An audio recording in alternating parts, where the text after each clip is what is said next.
मुझे ज्यादा बोलने की जरूरत नहीं है। खास करके हमारे पूर्व मुख्यमंत्री जी ने जो बात रखा, मैं उनकी पूरी बात को सहमति देते हुए दो चार बातें से आप सबके सामने रखने की कोशिश करूंगा। सबसे पहली बात, नेपाल और भारत का संबंध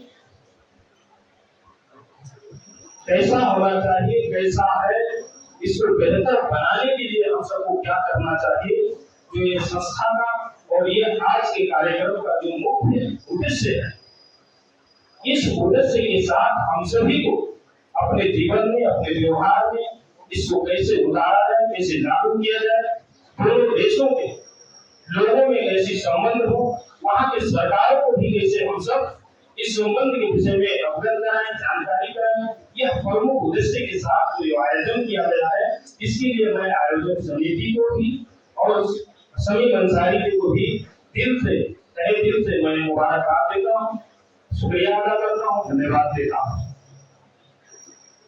जो नेपाल भारत का संबंध है वो आज का नहीं है, जब यह सीमा नहीं था उससे पहले नेपाल भारत का संबंध था। ये सीमा खींची गई, जो लकीर बनाई गई, इससे कहीं न कहीं पहले का संबंध है, इसलिए इसको वैदिक सनातन संबंध भी कहा जा सकता है, क्योंकि यह परंपरागत बहुत ही पुराने समय से जब मानव का निर्माण हुआ, इंसानों की उत्पत्ति हुई, उस समय से हमारा संबंध है।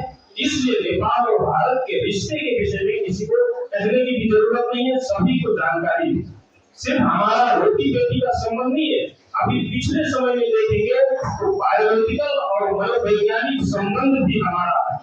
बहुत सारे रिसर्च रिपोर्टों ने क्या बताया कि भारत के लोगों का और नेपाल के खास करके मधेश तराई के क्षेत्र में रहने वाले लोगों का ब्लड मिलता है, उनका खून भी एक तरीके का मिलता है, उनका सोच भी एक तरीके का है, उनकी सारी गतिविधि भी एक तरीका की है। इसलिए अफवाह सिर्फ बात नहीं कि हमारा रोटी बेटी का संबंध है, हमारे खून का भी रिश्ता है, यह बात को हम लोग को समझने की जरूरत है। और इसी कारण से कहीं अगर मान लीजिए रसोई में कोई दिक्कत होती है, कोई घटना होती है, तो वह घटना वीरगंज के लोगों को भी तकलीफ पहुंचाती है। यह सिर्फ खून का रिश्ता ही कर सकता है, दूसरा नहीं कर सकता। इसलिए हमारा संबंध खून का भी है, हमारा संबंध हमारे सोच का भी है, इसलिए इसको कोई अलग नहीं कर सकता। पहली बात। दूसरी बात, जितनी अभी प्रॉब्लम्स आ रही है, जितनी समस्याएं आ रही है, जितनी दिक्कतें आ रही हैं, अभी यहाँ पे काउंसिलर साहब चले गए, लेकिन मैं अपने पत्रकार मित्रों के मार्फत और हमारे कानून मंत्री जी बैठे हैं कि सबसे पहली बात तो नेपाल और भारत की जो 1950 की संधि है उसे कार्यान्वयन किया जाए। यदि वह संधि कार्यान्वयन में आती है तो हमको आने जाने में दिक्कत नहीं होगा, हमको खरीद व्यापार करने में दिक्कत नहीं होगा, हमको अपना शादी ब्याह करने में दिक्कत नहीं होगा, हमको कोई चीज लाने और ले जाने में दिक्कत नहीं होगा। वह संधि में, और हमारे वकील साहब भी है, हमारे पूर्व मुख्यमंत्री जी, उन्होंने कहा कि उस संधि में क्या कहा गया है कि केवल वोटर राइट के अलावा, आपको मत देने के अधिकार के अलावा सारी सुविधाएं आपको भारत और नेपाल के लोगों को सेम टू सेम मिल सकती है। इस तरीके का प्रावधान उसमें किया गया। और मैं बार बार सदन में भी बोलता रहता हूँ कि आजकल लोगों को आने जाने में भी दिक्कत हो रही है। नेपाल के लोग भारत के लोग नेपाल में आते जाते हैं तो उनको बहुत सारी समस्याएं हो रही है। यह सारी समस्या का समाधान वह संधि से हो सकता है, इसलिए उसको कार्यान्वयन में किया जाए। माननीय मंत्री जी से भी मेरा आग्रह। पहली बात। दूसरी बात, अभी बहुत सारे मित्रों ने यहाँ पे पानी की बात बताई, गंडक की बात बताई, पानी नहीं रहा, सिंचाई नहीं हो रहा है। हमारे भारत जिला में अभी अधिकांश जगह पे जो है रोपाई नहीं हो पाया है, धान की खेती नहीं हो पाया है। तो मैंने सदन में भी ये बात को उठाया कि नेपाल और भारत का जो गंडक समझौता है उसको कार्यान्वयन किया जाए। उस समझौता में गंडक नदी से, गंडक नहर में नेपाल को आज से 50 क्यूसेक पानी देने का जो है उल्लेख किया गया है, जबकि वह अभी केवल 5 से 50 क्यूसेक पानी ही दिया जा रहा है। उस समझौते को कार्यान्वित किया जाए ताकि यहाँ के लोगों को परेशानी को दूर किया जाए। दूसरी बात।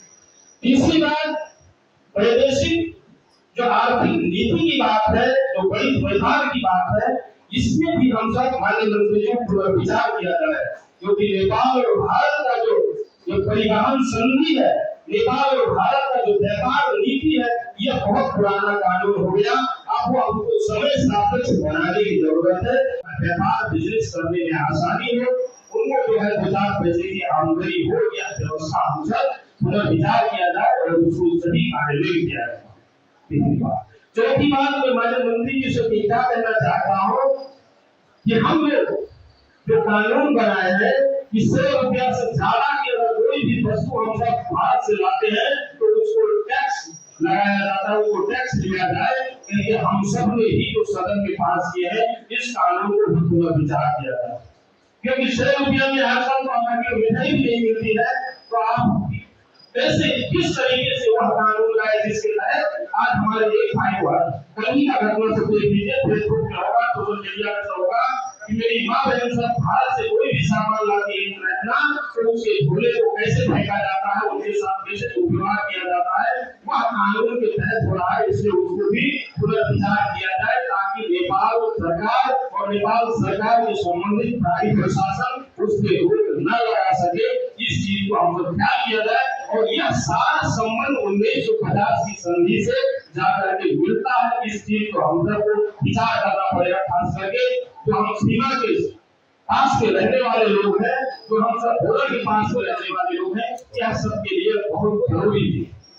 आज की बात क्या है माननीय मंत्री जी, आघोषित रूप में जो अभी भारतीय मुद्रा को, भारतीय रुपया को नेपाल में 25,000 से ज्यादा नहीं लाने का जो आघोषित नीति नेपाल सरकार लिया है, इस पे भी आपको विचार करने की जरूरत है।